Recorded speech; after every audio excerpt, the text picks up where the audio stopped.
সরাসরি দেখতে পাচ্ছেন বিবি গাঙ্গুলি স্ট্রিটের ছবি। আসবাবের দোকানে আগুন এবং সেই আগুন আস্তে আস্তে ছড়াচ্ছে আশপাশের দোকানগুলি এবং বহুতলেও। এবং সেই দোকান থেকে চেষ্টা চলছে অন্যদিকে এই যে দাহ্য পদার্থ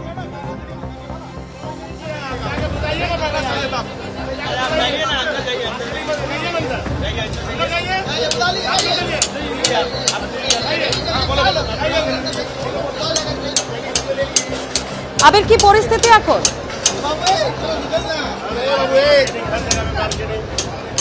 দেখো, এই মুহূর্তে যেটা আমরা দেখলাম, একজন মহিলা গিয়ে তিনি দমকলকে জানালেন যে তাদের বাড়ির পেছনেও কিন্তু আগুন ছড়াচ্ছে তাদের আশঙ্কা।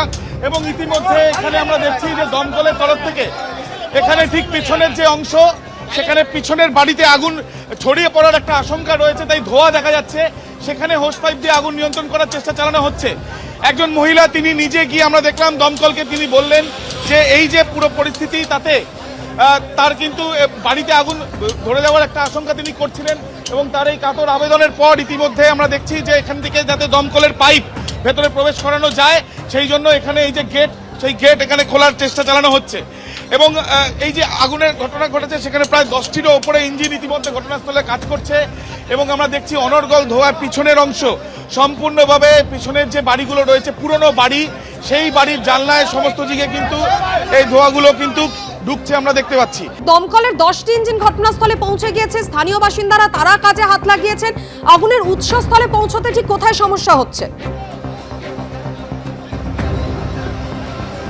একেবারেই তার কারণ হচ্ছে যেভাবে এই 3টি দোকান যেভাবে তৈরি, একটি ছাদের তলায় 3টি দোকান তৈরি, এবং গেট ফুটপাত থেকে এই দোকানে ঢোকা যতটা সহজ, দোকানের এন্ডে অর্থাৎ দোকানের পেছনের দিকে যাওয়াটা ততটাই এখন অসুবিধাজনক হয়ে উঠেছে। তার কারণ দুটি। প্রথম, আগুন যেহেতু লেগেছে ভেতরের দিকে, তাই ধোঁয়া অনর্গল বেরোচ্ছে দোকানের ভেতর থেকে, যার তীব্রতা যথেষ্ট, ঝাঁঝালো গন্ধ রয়েছে এবং তাপমাত্রা যথেষ্টই বেশি। এবং সেই ক্ষেত্রে চট করে সেখানে যাওয়ার জন্য প্রথমে হোস পাইপের মাধ্যমে দমকল সেখানে আগুন দিয়ে, যে আগুন দেখা যাচ্ছে বা লেলিয়ান শিখা, সেটাকে নিয়ন্ত্রণ করার চেষ্টা চালাচ্ছেন। সেটা হয়ে যাওয়ার পরেই তারা ভেতরে ঢুকে একেবারে উৎসস্থল, যেখান থেকে আগুনের উৎপত্তি, যেটা এখনো পর্যন্ত নির্দিষ্টভাবে দমকলের তরফ থেকে বোঝা যায়নি বা তারা বুঝতে পারেননি বা চেষ্টা চালাচ্ছেন, সেই জায়গাটা পৌঁছানো দরকার আছে। এবং সমান্তরালভাবেই দোকানে থাকা প্লাইউড থেকে আরম্ভ করে কাঠের সামগ্রী, সেটাও সরানো অত্যন্ত জরুরি, কারণ সেগুলো দাহ্য পদার্থ। আগুন লেগে যাওয়ার পর এই যে ধোঁয়া, একদিকে যেমন কালো ধোঁয়াতে পুরো আকাশ ঢেকে গিয়েছে, অন্যদিকে দফায় দফায় দেখা যাচ্ছে দুটি দোকানের মাঝখানেই কিন্তু, মাঝখান দিয়েই কিন্তু মাঝে মাঝেই দেখা যাচ্ছে আগুন। এবং আগুনের এই যে জায়গায় দেখা যাচ্ছে, সেই জায়গাতেই নিয়ন্ত্রণ করার চেষ্টা চালানো হচ্ছে। কিন্তু যেটা বিষয় হচ্ছে যে এই 3টে দোকানে যারা কর্মীরা ছিলেন, তাদের দাবি, যে কজন ছিলেন অনেকেই ছিলেন এখানে যারা কাজ করেন, তারা বেরিয়ে আসতে পেরেছেন। অগ্নি নির্বাপন ব্যবস্থা ছিল বলে তাদের দাবি, কিন্তু সেটা কি আদৌ কাজ করেছে? যদি কাজ করত, তাহলে এই বিল্ডিং এ অগ্নি নির্বাপন ব্যবস্থা কাজ করলে এতক্ষণ ধরে আগুন নিয়ন্ত্রণ করা কি সম্ভব হতো না? এই বিষয়গুলো থাকছে। যদিও প্রাথমিকভাবে আগুনের উৎসস্থলে পৌঁছানো, সম্পূর্ণ আগুন নিয়ন্ত্রণ করাই এখন লক্ষ্য দমকলের। একদমই আবির, এখানেই জানতে চাইবো, তুমি বলছিলে যে দোকানে প্রথমে আগুন লাগে এবং তার আশপাশের আরো 2টি দোকান, একটি প্লাইউড, একটি কাঠের আসবাব এবং একটি প্লাস্টিকের দোকান, এই 3টি দোকান একটা ছাদের নিচে রয়েছে। কিন্তু এর দুপাশে আমরা যে ছবিটা দেখছি, 2টি বহুতল রয়েছে যেখানে বাসিন্দারা বসবাস করেন। এই 2টি বহুতল ক্ষতিগ্রস্ত হওয়ার কোনো সম্ভাবনা কি রয়েছে?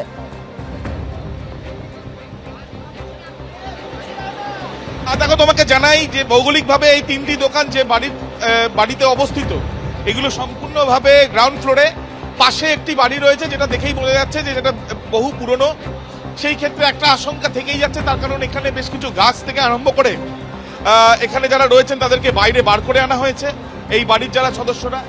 ডান দিকে একটি বিল্ডিং রয়েছে, যে বিল্ডিং এ এখানে কনস্ট্রাকশনের কাজ চলছে, সেখানে ছাদে কিছু ব্যক্তিকে আমরা দেখছি।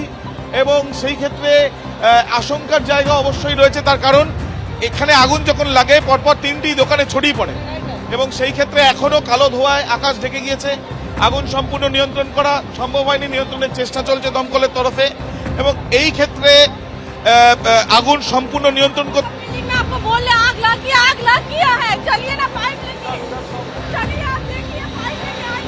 আপনাদের বাড়িতে আগুন লেগে গেছে? পিছন থেকে আগুন লেগে গেছে বাড়িতে।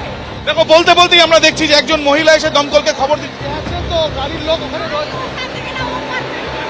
বলতে বলতেই আমরা দেখছি যে একজন মহিলা স্পষ্টত বলছেন যে পিছনে একটি বাড়ি, সেখানেও আগুন লেগে গিয়েছে। দমকলকে ডাকছেন, আগুন লেগে গিয়েছে বলে বলা হচ্ছে। বলতে বলতে আমরা ঠিক পাশের গলিতে, সন্দীপ পাল আমার ক্যামেরা পার্সন দেখাচ্ছে, পাশের গলিতে একজন মহিলা এসে দমকলের একজন কর্মীকে বলছেন তার বাড়িতেও আগুন লেগে গিয়েছে, পিছনেই তার বাড়ি। এবং এখানে প্রত্যেকটি বাড়ি থেকে বা প্রত্যেকটি যে গলির ভেতরে যে মার্কেট রয়েছে সেখানের যে কাঠের সামগ্রী বিক্রি হয় সেগুলো এখানে সরানো হচ্ছে। এবং আমরা দেখছি এখান থেকে ইতিমধ্যে সরাসরি সেই ছবি তুমি দেখছো, যেখানে যে অবস্থা। পিছনের দিকে যাব আমরা একবার, পিছনে একটি বাড়ি, সেখান থেকে একজন মহিলা কিন্তু তিনি বলছেন তাদের বাড়িতে আগুন লেগে গিয়েছে। এখানে ঘিঞ্জি মার্কেট আমরা দেখছি, এবং এই যে ঘিঞ্জি মার্কেট, এখানে যে পিছনের যে বাড়ি দেখা যাচ্ছে পিছন থেকে, পিছনের এখানেও কি আগুন লেগে আমি বলতে পারবো না। नहीं करने सका, गली से कम तो देना चाहिए। सिर्फ एक ही जगह पे पानी मारे हुए जा रहे, पूरा बिल्डिंग में पकड़ लिया। आप लोग देखिए, আপনারা তো ভেতরে ছিলেন, কি অবস্থা হয়েছিল একটু যদি বলেন, কতটা ভয়াবহ পরিস্থিতি তৈরি হয়েছিল, আমরা ভিতরে খাট ফিডিং করতেছিলাম। কতটা ভয় পেয়ে গিয়েছিলেন? হাট ফিটিং করতে করতে কিছু লোক বললো যে ওই দিক দিয়ে ধোঁয়া বেরোচ্ছে। আমরা বলি কোথায় কি হয়তো আগুন লেগেছে। আর কিছুক্ষণ পরে 10 মিনিট পরে দেখলাম যে এক টিন আমাদের ফাঁকা আছে, একটু আগুনের একটু ছিলকা পড়ছে। তখনই আমাদের ভয়ে আতঙ্ক লেগে গেছে যে কি হবে অবস্থা। সঙ্গে সঙ্গে কিছু মাল খাট ফিটিং করেছিলাম, সেটা মাল বের করলাম, বের করে অনেকটা চেষ্টা করলাম। তারপর ফায়ার ব্রিগেড খবর দিল, আসলো ওরা আমার দিকে। প্রথমে কোন দোকানে লেগেছে? উপর দিয়ে ধোঁয়া বেরাচ্ছিল। এবার আমরা বলি কুলার গ্যাস পাচ্ছে, তারপরে দেখি কেবল বলতে বলতে সন্দীপকে বলবো দেখানোর জন্য, আগুন আমরা এখানে দেখতে পাচ্ছি। সঙ্গে সঙ্গে প্রত্যক্ষদর্শী থেকে আরম্ভ করে যারা ছিলেন তাদের সাথে কথা বলবো। প্রথমে কোথায় লাগলো যদি বলেন? প্রথমে উপর দিয়ে ধোঁয়া বেরাচ্ছিল। এবার আমরা খাট ফিটিং করছি, আমরা বলি কুলার গ্যাস। তারপরে একজন বলে উপর দিয়ে ধোঁয়া বেরাচ্ছে, ওই পাইতে উঠে দেখি গা করে ধোঁয়া। তারপরেই তো দেখি উপর দিয়ে আগুনেরই ভেঙে পড়তিছে। অগ্নি নির্বাপন ব্যবস্থা ছিল? এমনি ফায়ার ব্রিগেডের যে থাকে তাকে ছিল, গ্যাস করেছিল। হ্যাঁ, সেটা করেছিল। ধরেছে মালটা যাবে কি করে? না, নিচে যতটা ছিল সেটা কাজ করেছে। তারপরে ব্যাস শেষ। ছোট তো দাম যেরকম। আগুন নিয়ন্ত্রণ করা যায়? না, আগুন নিয়ন্ত্রণ করা যায় না। একেবারেই যেমনটা প্রত্যক্ষদর্শীরা বলছেন যে আগুনটা নিয়ন্ত্রণ করা যায়নি। এবং আমরা দেখছি সরাসরি সেই ছবি, এবং এখানে যারা স্থানীয়রা তারা ইতিমধ্যে হাত লাগিয়েছেন। এবং বলতে বলতেই তুমি দেখছো যে এই যে তাজ অ্যাডভার্টাইজিং বলে যে দোকানটি, পাশে সাবুরি প্লাইউড, এবং তার পাশে আরো একটি দোকান, এবং সেখানে মন্ডল ফার্নিচার, এই তিনটি দোকানে কিন্তু আগুনের প্রভাব সরাসরি আমরা দেখছি। যে আগুনের লেলিয়ান শিকায় ঠিক দোকানের ভেতর দিয়ে। এই তিনটি দোকানই একটি বিল্ডিং এর মধ্যে রয়েছে যেহেতু, তাই তিনটি দোকান যেহেতু একটি বিল্ডিং এর মধ্যে রয়েছে, এবং সেই ক্ষেত্রে আগুন কিন্তু দফায় দফায় দুটি দোকানের ক্ষেত্রেই দেখা যাচ্ছে। সরাসরি সেই ছবি আমরা দেখছি। এবিপি আনন্দ এগিয়ে থাকে, এগিয়ে রাখে।